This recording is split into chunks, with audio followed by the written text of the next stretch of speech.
ఆంధ్రప్రదేశ్ దేశంలోనే కాదు ప్రపంచంలోనే నెంబర్ 1 గా నిలబడాలి. అలా కోరుకునేందుకు వైఎస్ఆర్ కాంగ్రెస్ పార్టీ నాయకులు అందరూ చిత్తశుద్ధితో పనిచేస్తూనే ఉన్నారు.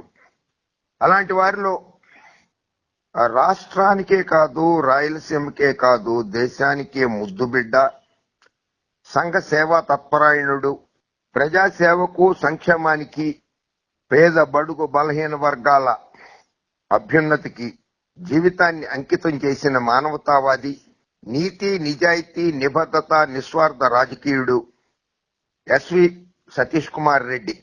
ఆయన ఎవరో కాదు, వైఎస్ఆర్ కాంగ్రెస్ పార్టీ అధికార ప్రధాన కార్యదర్శి. ఆయన రాయలసీమ ప్రాజెక్టులపై చక్కటి వివరణ ఇచ్చారు. రాయలసీమ సాగునీటి ప్రాజెక్టులపై తెలుగుదేశం పార్టీ నాయకులు, మంత్రులు చేస్తున్న అసత్య ప్రచారాన్ని బలంగా తిప్పికొట్టారు. దమ్ము ధైర్యం ఉంటే రాయలసీమ సాగునీటి ప్రాజెక్టులపై ఖర్చు చేశామని చెబుతున్న మంత్రి అఖిలపక్ష సమావేశాన్ని ఏర్పాటు చేసే సాహసం చేయగలరా అని కూడా ఆయన ప్రశ్నించారు.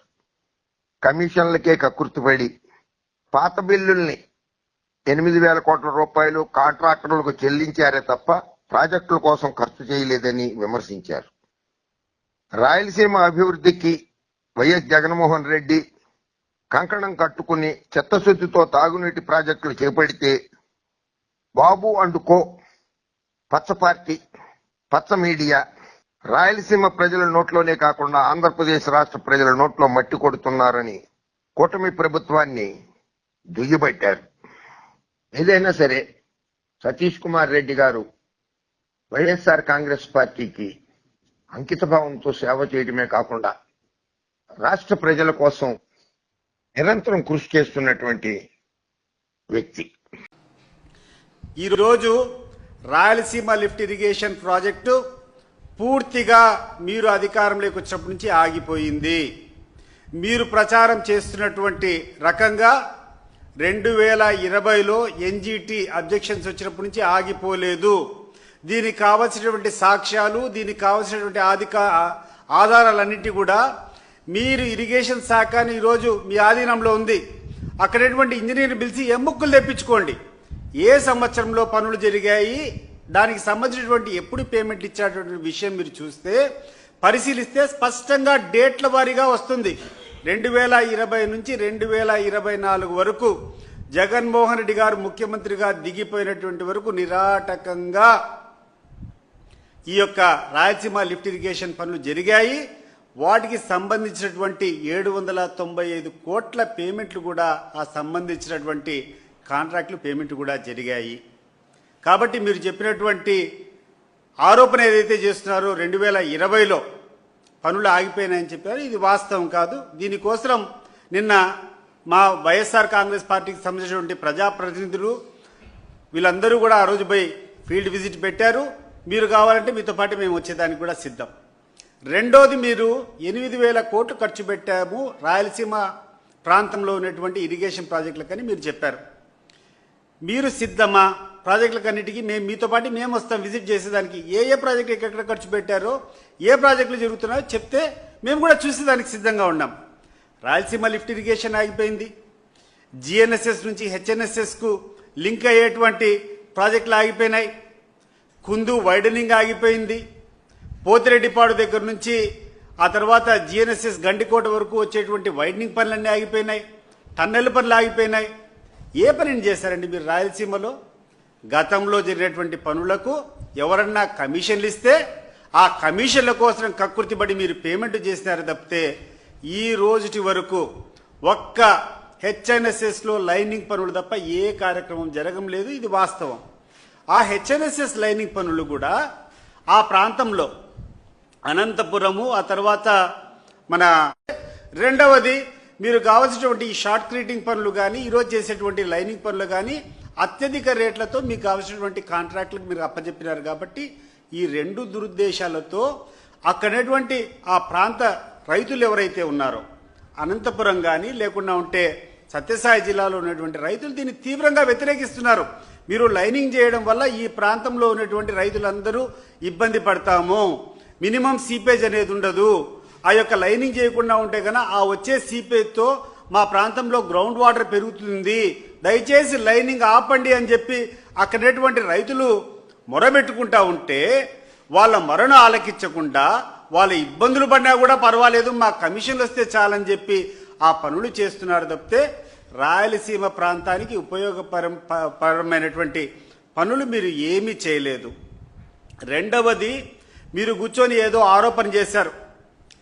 రామచంద్రారెడ్డి గారికి సంబంధించినటువంటి సంస్థకు ఏదో అవసరం లేనటువంటి పనులన్నీ మొదలు పెట్టారని చెప్పేసి మీరు ఆరోపణ చేశారు. గుండె మీద చేసుకొని చెప్తున్నాను, ఆ ప్రాంతంలో ఉన్నటువంటి రైతుగా నేను చెప్తున్నా. అయ్యా, జిఎన్ఎస్ఎస్ నుంచి హెచ్ఎన్ఎస్ఎస్కు లింక్ చేసేటువంటి ప్రాజెక్టు చాలా ఉపయోగకరమైనటువంటిది. మీరు కావాలంటే రండి, మీకు ఎక్స్ప్లెయిన్ చేస్తా. ఈరోజు కుప్పంకు నీళ్లు పోవాలంటే, టైలెండ్కు నీళ్లు పోవాలంటే, మీ ముఖ్యమంత్రి నియోజకవర్గానికి నీళ్లు పోవాలంటే 620 కిలోమీటర్లు దాదాపు ఆ కాంటూర్లంబడి అనేక లిఫ్ట్లు తీసుకొని పోవాలా. అది చాలా కష్టసాధ్యం. అదే ఈరోజు జగన్మోహన్ రెడ్డి గారు ప్రారంభించినటువంటి GNSS HNSS link project complete అయితే 120 కిలోమీటర్లు మాత్రమే లిఫ్ట్ చేయాల్సి ఉంటుంది. దాదాపు 500 కిలోమీటర్లను మీరు ఎక్కడైతే మన కర్నూలు నుంచి మనం తీసుకొని పోతామో అవన్నీ కూడా షార్ట్ కట్ చేసుకొని ఓన్లీ 120 కిలోమీటర్స్ లిఫ్ట్తోనే మీకు మీ కుప్పంకు నీళ్లు పోయేదానికి అవకాశం ఉంటుంది.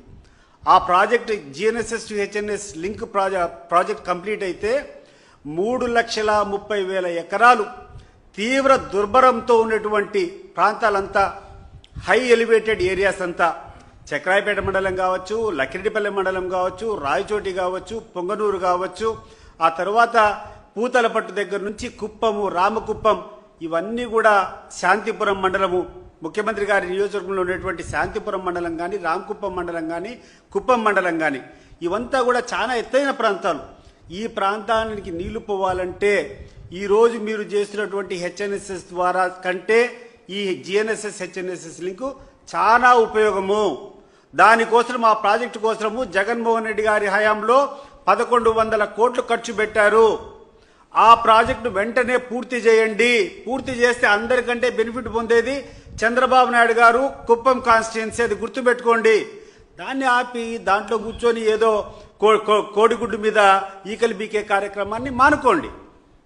రెండవది, మీ మాటల సందర్భంగా మీరు కూర్చొని మాట్లాడుతూ అసలు రాయలసీమ లిఫ్టే అవసరం లేదు అని చెప్పి మాట్లాడుతున్నావు నువ్వు. ఇంతకంటే దౌర్భాగ్యం ఏమైనా ఉందా రామానాయుడు గారు? మీరు మీరు మీ యొక్క అనుచరులతో, మీ యొక్క ఇరిగేషన్ సిబ్బందితో ఎప్పుడైనా రివ్యూ చేసుకున్నారా? ఈరోజు 800 అడుగుల ఎత్తులో ఆ నీటి మట్టం ఉండే స్థాయిలో నుంచి తెలంగాణ ప్రభుత్వం వారు దిండిలో ప్రాజెక్టులు కట్టుకుంటా ఉంటే, పాలమూరు రంగారెడ్డి లిఫ్ట్ ప్రాజెక్టులు కడతా ఉంటే, అంటే almost zero level of Krishna, 800 అడుగులు అంటే కృష్ణా నదిలో ఉన్నటువంటి ప్రతి ఆఖరి చుక్కను కూడా తీసుకొని పోయేటువంటి ప్రాంతంలో వాళ్ళు ప్రాజెక్టులు కట్టుకొని 4 టీఎంసీలు తీసుకొని పోయడానికి ప్రయత్నం చేస్తూ ఉంటే, మనము ఈ రాయలసీమ లిఫ్ట్ ఇరిగేషన్ ప్రాజెక్ట్ ఇది కూడా 800 అడుగుల్లో పెట్టుకోకుండా పోతే చాలా ఇబ్బంది పడేది రాయలసీమ ప్రాంతం. ఈరోజు రాయలసీమ ప్రాంతానికి అంతా కూడా జీవనాధారమైనటువంటి పోతిరెడ్డిపాడు యొక్క లెవెల్ 841 అడుగులో ఉంది. కానీ 841 అడుగులో నీళ్లు ఎక్స్ట్రా ఫ్లో అయితే కూడా ఒక 1000 క్యూసెక్లే ఫ్లో అవుతాయి. పూర్తి కెపాసిటీ 44,000 కెపాసిటీ పోతిరెడ్డిపాడు నుంచి బయటికి పోవాలంటే 885 అడుగులు, అంటే ఎఫ్ఆర్ఎల్ లెవెల్ దాటిన తర్వాతనే, ఆ లెవెల్కి వచ్చినప్పుడు మాత్రమే 44,000 క్యూసెక్లు తీసుకునేదానికి అవకాశం ఉంటుంది. కానీ ఈరోజు కృష్ణా నదిలో నీటి మట్టం తక్కువ ఉండేటప్పుడు, 841 అడుగుల కంటే నీటి మట్టం కింద ఉండేటప్పుడు రాయలసీమకు నీళ్లు రావాలంటే రాయలసీమ ఎత్తిపోతల పథకం కాకుంటే ఇంకా వేరే రకంగా ఏ రకంగా తీసుకొని పోగలుగుతావు రామానాయుడు గారు? ఒకసారి ఆలోచన చేయండి.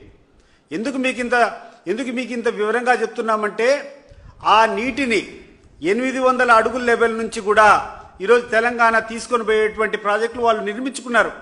పాలమూరు రంగారెడ్డి యొక్క వాళ్ళ సిల్ లెవెల్ ఎంత, ఈరోజు దిండి ప్రాజెక్టు యొక్క సిల్ లెవెల్ ఎంత, వాళ్ళు 800 అడుగుల్లో ఈరోజు ప్రాజెక్టులు నిర్మించుకుంటా ఉంటే, రాయలసీమకు కావాల్సినటువంటి ప్రాంతం కూడా 800 అడుగులు తీసుకొని పోకుండా ఉంటే ఎట్లా సాధ్యమవుతుంది, రాయలసీమకి ఎట్లా మేలు జరుగుతుంది ఒకసారి మీరు ఆలోచన చేసుకొని చెప్పాలా.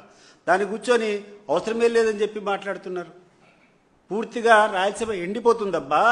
ఎక్సెస్ వాటర్ వచ్చినప్పుడు ఓకే, ఇప్పుడు 25%, 75% డిపెండబిలిటీ ప్రకారం నీళ్లు ఎక్స్ట్రాగా వస్తే ఓకే.